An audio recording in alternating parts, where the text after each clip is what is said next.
At times, someone's presence can feel draining, leaving you second-guessing yourself long after the conversation is over.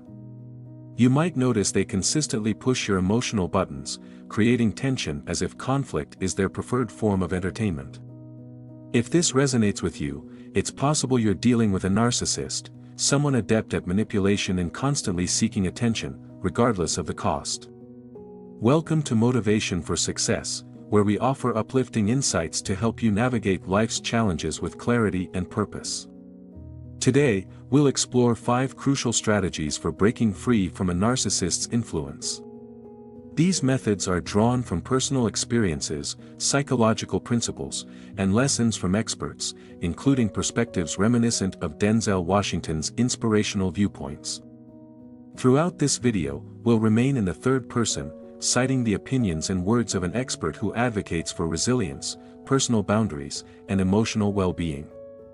And remember, if you find these reflections valuable, be sure to subscribe, so you never miss a chance to equip yourself with knowledge that can spark meaningful change. Life can feel like a marathon when a manipulative person constantly undermines your sense of control. You might spend countless hours analyzing every look, every tone in their voice, or every loaded question they toss your way. It's mentally exhausting and can result in lower self-esteem if left unchecked. That's why we're outlining these 5 strategies, not to encourage hostility, but to provide a path toward protecting your peace, reclaiming your self-confidence, and living on your own terms. Denzel Washington often highlights the need for self-empowerment in every interaction. He once mentioned that nobody should have the power to rewrite your entire day with a single remark. This resonates deeply when dealing with narcissists. They rely on your insecurities to keep you guessing and to keep themselves in a position of control. But once you learn how to stay grounded, both emotionally and mentally, their ability to dictate your reactions declines sharply. So, let's start unpacking these 5 strategies, which we'll present as if we're taking a journey together. Each one reinforces the others, forming a shield around your emotional health. By the end, you'll see how they weave together to ensure you can handle manipulative personalities from a place of firm self-worth. A narcissist wants you to dance to their tune. That's a paraphrase of one of Denzel Washington's well-known reflections on human relationships, capturing how a manipulator thrives on controlling your emotional state. They feed on the dramatic energy of your tears, anger, or impassioned justifications, any intense reaction that confirms they can still pull your strings. Each time you lose your temper or feel compelled to defend yourself vehemently, you reinforce that power dynamic. It's not about who's right or wrong but rather about your willingness to step onto a battlefield you never intended to enter. Picture it, you're drawn into an argument you didn't provoke, forced to match their accusations with a barrage of your own responses, all while they revel in the chaos. But here's the twist, you don't have to participate. If you've ever felt drained and defeated after a heated exchange, take a step back and consider how your reaction acted as fuel for their manipulative fire. That is precisely where the concept of opting not to react takes center stage. Instead of fighting back with equally sharp words or letting anger color your every response, you choose a different route, one marked by calm neutrality. Think of it as gracefully stepping off a dance floor where you never wanted to perform in the first place. This choice isn't about weakness or apathy. It's a conscious, and surprisingly powerful, decision to protect your mental and emotional energy by refusing to hand it over to someone who seeks to exploit it. When a narcissist hurls an insult like, "You're clueless about how the world works," they are setting a trap. They anticipate an emotional explosion, perhaps you raising your voice or defending your honor. Once you do so, they can smugly observe your turmoil, feeling validated that they still control the tone of the interaction. But imagine simply responding with a measured, "I hear you," in a calm tone, or maybe just a polite nod. In that moment, you force them to confront an unexpected silence. They've basically tossed you a verbal grenade, expecting a fiery detonation. When none occurs, when the grenade remains a dud, it flips the script. Suddenly, your quiet refusal to be rattled undermines their attempt to provoke. They wanted a grand show of anger, but instead, they got composure. It's disconcerting for them, and somewhat liberating for you. This doesn't mean you're ignoring reality or running from a confrontation that deserves to be addressed. Rather, you're deliberately not giving the manipulator the emotional performance they crave. You're acknowledging that you can see the bait they're dangling in front of you, and you refuse to bite. Think of it as an emotional skill, the ability to stay calm under provocation. It doesn't solve the underlying problem of their narcissism, but it fundamentally alters how you experience and handle it. The manipulator might escalate tactics, inventing fresh ways to corner you into a reaction. Still, your consistent neutrality keeps undermining their approach, because they can't feed off drama that never materializes. Consider whether you've ever walked away from a hostile interaction, telling yourself, "I shouldn't have let them get to me." That mental exhaustion, the lingering regrets, those feelings point to the fact you were, in some way, dancing to their tune. What if, instead, you had that slight pause in the heat of the moment, a conscious breath that allowed you to ask yourself, "Who benefits if I explode? Is this frenzy worth my peace?" If you decide that your serenity is too valuable to toss into the chaos, you effectively clip the manipulator's wings. They may accuse you of being passive or dismissive, but in truth, you're setting an example of self-possession. Denzel Washington's broader perspective on relationships underscores that real power doesn't have to scream or shout, it can manifest quietly, through self-control and a clear sense of self-worth. Choosing not to respond to an insult with an insult is not conceding defeat, it's refusing to validate their manufactured conflict. When they realize they can't provoke you into an emotional performance, the dynamic shifts. You transition from being their unwitting, seen partner, to a self-aware individual who confidently directs their own emotional state. What does this look like in practice? Let's say they attempt to reignite an old argument, one you've gone over 1,000 times, all to get a rise out of you. Instead of rehashing old wounds or verifying your innocence yet again, you calmly state you have nothing to add. If they keep poking, you remain unwavering in your neutrality. Such moments can initially feel uncomfortable, silence in heated scenarios often does. But that silence can be your most powerful ally, marking the difference between you losing it and you holding firm to your emotional center. Meanwhile, you're also gifting yourself an emotional break. By consciously withholding your outrage, you preserve energy that you can redirect toward more nourishing pursuits, perhaps enjoying time with supportive friends or focusing on a personal goal that excites you. Think of the manipulator's attempts as pesky distractions rather than full-blown emergencies. The less you feed those distractions, the less they can grow into emotional chaos. So, the next time you sense someone goading you with inflammatory remarks, maybe in a text message, a phone call, or a face-to-face confrontation, stop for a moment. Acknowledge what's happening, they're testing whether they can still make you dance their dance. Then remind yourself that you'd rather not step onto their stage. Your quiet refusal to buy into the theatrics is a potent form of self-defense. Over time, it also trains you to navigate future triggers more smoothly, reinforcing an inner calm that external drama can't shake. Ultimately, refusing to react transforms you from a puppet into the master of your own emotional domain. You show, through your calm demeanor, that you won't be a plaything for someone else's manipulative enjoyment. And here's an appealing side effect: by never giving them the meltdown they seek, you gradually erode their sense of power over you.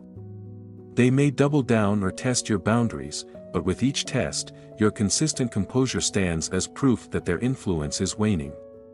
In this shift, you protect your peace, affirm your dignity, and model a new standard for how you expect to be treated. It's a winning strategy for anyone tired of living on a manipulator's chessboard. Let them make their moves, but never forget that you alone control your emotional response. The quieter you remain, the louder that statement becomes: "I see your attempt to make me dance, but my steps are my own, and I choose not to dance at all." Boundaries are an essential cornerstone of self-preservation, and in the words of Denzel Washington, without boundaries, you give others permission to invade your sense of self. This concept is especially powerful when confronting individuals who continually test the limits of your patience, such as narcissists. By establishing clear lines of what you will and won't allow, whether in conversation topics, times of contact, or general treatment, you communicate a firm standard that protects your emotional health. A narcissist often bulldozes personal lines if they sense you won't push back, so these boundaries become the walls shielding your peace. Picture a situation where someone insists on calling you at midnight to rant about their latest drama. You might decide your phone goes off at 10 p.m. sharp. If they protest, viewing it as selfish, recognize that protest is proof of the boundary's necessity. The more they push, the clearer it becomes that your energy was, in fact, being taken for granted. Yet simply declaring a boundary is rarely enough. Consistency emerges as the make-or-break factor. Suppose you vowed not to entertain personal jabs, but at a gathering, the narcissist slips in a subtle insult. If you let it pass without calmly reasserting your limit, you create a precedent for future disrespect. They might think, I got away with it once, so I'll try again. This is where many people falter because enforcing a boundary can feel exhausting or confrontational. However, Denzel Washington's view on personal dignity suggests that short-term discomfort is a small price compared to a long-term pattern of emotional harm. Each time you stand firm, saying, for instance, I've already mentioned that subject is off limits. Please respect my choice, you affirm your own value. It might feel repetitive, but that steady repetition underscores seriousness. Of course, a narcissist despises being told no, expect them to weaponize guilt or brand you as cold. They may claim you're the one being unreasonable. Rather than letting these accusations unnerve you, see them for what they are, an attempt to breach your boundary so they can continue dictating your emotional landscape. Remind yourself that boundaries aren't about being unkind, they're a clear framework for healthier, more respectful interactions. By saying, I hear what you're saying, but my stance remains the same, you cut short their maneuvering. You're setting a rule for how you expect to be treated and refusing to budge when they try to break it. In essence, boundaries are not just about shutting people out, they're about drawing a border around your well-being and saying, this space is mine, you don't get to invade it. The challenge, of course, is that it demands consistency each time a narcissist tests the fence. But the payoff is immense. You gain the assurance that your peace is no longer at their mercy. Rather than bending to their demands or drowning in their constant calls or messages, you keep the reins of your life firmly in your own hands. So ask yourself, which boundaries need strengthening right now? Is it the hours you make yourself available, or the tone you allow people to use around you, or even the subjects you permit them to raise? By clarifying these lines, you create what could be considered a protective moat around your mind, one that stops manipulators from draining your energy, polluting your day with guilt, or fueling your anxieties. Boundaries, defended with consistency, lay the groundwork for healthy, balanced interactions, ensuring no one can casually trample on your self-worth. You might be tempted to offer flattering words just to dodge drama or keep the peace, but lavishing endless praise on a manipulator is like pouring fuel onto an already roaring fire. That's because individuals who thrive on controlling you often need constant affirmation to prop up a fragile sense of self. Handing them one compliment after another, especially when it's undeserved or merely a tactic to avoid conflict, can quickly turn you into an enabler of their delusions. Denzel Washington has pointed out that affirmation is powerful, but it can also be addictive when misused, and nothing illustrates that more clearly than dealing with someone who can't exist without an ongoing stream of compliments to feed their ego. Still, withdrawing or reducing praise doesn't mean you have to become unkind or insulting. It simply means being authentic in your responses, refusing to inflate their self-image in ways that aren't genuine. If the manipulator is blatantly fishing for compliments, saying things like, "Tell me I'm the greatest at my job," you can calmly respond with something neutral, such as, "You seem confident in your abilities," or "I see." That approach denies them the dramatic outpouring of admiration they crave. Other times, they'll try a subtler approach, dropping hints about their so-called amazing accomplishments and waiting for you to gush. But why give them that satisfaction if it's only going to feed their manipulative tendencies? A measured answer like, "That's interesting," can be enough. You're not cutting them down, you're simply not elevating them beyond what's real. Of course, there may come a moment where genuine praise is warranted. People do accomplish good things now and then, even if they're manipulative in other areas. If they truly do something remarkable, give credit sincerely. The key is to keep it honest. Don't inflate, don't exaggerate, and don't do it just to avert a meltdown. Think about it. Have you ever showered someone with compliments just to prevent an outburst, only to feel uneasy about it later? That uneasy feeling stems from sacrificing your authenticity for short-term harmony. The better way forward is to let them manage their own emotional cravings, making it clear you won't be the constant source of reassurance. By stepping away from that emotional feeding role, you encourage a healthier dynamic for yourself, one where your moral integrity stays intact, and you no longer prop up their endless hunger for validation. One of the most striking ways to unsettle a narcissist is by leading a full and radiant life, entirely independent of their influence. Deep down, a manipulative individual wants you to believe that your well-being, accomplishments, and emotional stability hinge on their presence and guidance. They foster the narrative that you're too fragile or inexperienced to function without them. Once you prove otherwise, choosing to chase your ambitions, nurture genuine friendships, or savor personal triumphs absent their meddling, you essentially show them that their assumption of being the linchpin in your life was always a delusion. It's a humbling blow to their ego, one they find particularly hard to accept. In many toxic dynamics, the narcissist strategy revolves around positioning themselves as indispensable. They might insist they're the only one who truly understands you, or that you'd be lost without their advice and reassurance.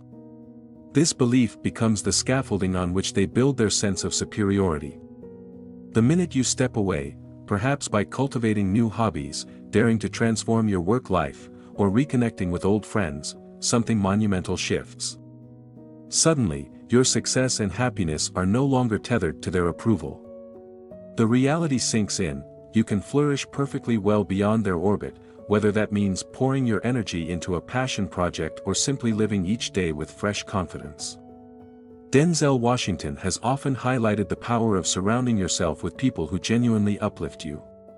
Such a circle isn't about a superficial network, it's about forging connections grounded in shared values, empathy, and mutual respect. By seeking out these authentic relationships, like friends who encourage your dreams instead of undermining them, mentors who guide you toward greater skill and understanding, or family members who cheer for every step you take, your emotional well-being receives a protective shield against the narcissist's negativity. Not only does this external support system provide you with healthy validation, but it also sends a loud signal to the narcissist: I have people who are genuinely in my corner. Their self-appointed role as the one person you need in life suddenly looks like a flimsy fantasy. When you allow your mental bandwidth to shift away from the narcissist's every whim and recenter it on personal growth, the shift can be transformative. Instead of spending nights worrying about how to prevent their next outburst or quell their insecurities, you might enroll in that fitness class you've postponed, start a side business you've dreamed about, or dive into a creative hobby that lights your spirit. Each new accomplishment, finishing a training course, receiving a commendation at work, experiencing a surge in physical energy, serves as vivid proof that your progress doesn't hinge on their presence. Narcissists prefer you be stuck, uncertain, or constantly seeking their counsel. By advancing independently, you highlight how unnecessary their input truly is. Inevitably, as you begin to rack up these personal wins, you'll notice a boost in your self-esteem. It might be subtle at first, like a quiet satisfaction when you realize you handled a stressful situation with newfound poise, or it might come in bigger waves, like the thrill of landing a promotion at the job you once doubted you could excel in. Narcissists generally hate being sidelined from your achievements.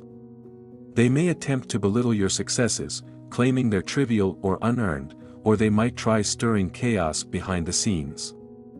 All of these are reactions rooted in frustration. They're coming face to face with the fact that you're standing on your own 2 feet and that their monopoly on your emotional life is eroding. So, where in your life can you surge forward if you decide you're done being dragged into their chaos? Is there a personal goal, like writing a book, starting a blog, training for a marathon, or maybe learning a second language, that you've hesitated to pursue for fear of their criticism? Imagine how invigorating it would feel to channel your energy into something that enriches you, something beyond their sphere. Each step you take in forging new successes diminishes their claim of being indispensable. Even so, don't be surprised if they up their game in response. Some might try to sabotage your growth, questioning your decisions or sowing doubts in your mind. Others might downplay your accomplishments, hoping to lure you back into a spiral of dependency.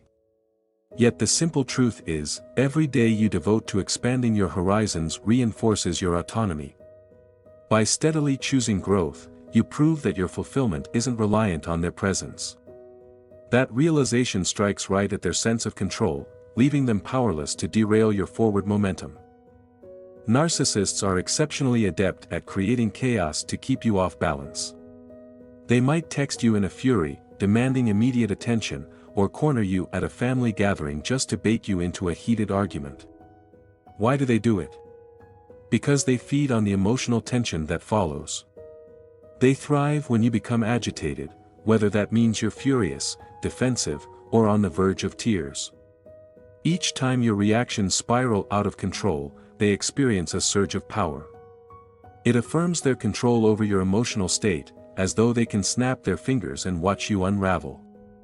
Yet there is an alternate path that robs the narcissist of that reward, staying calm no matter how intensely they attempt to provoke you.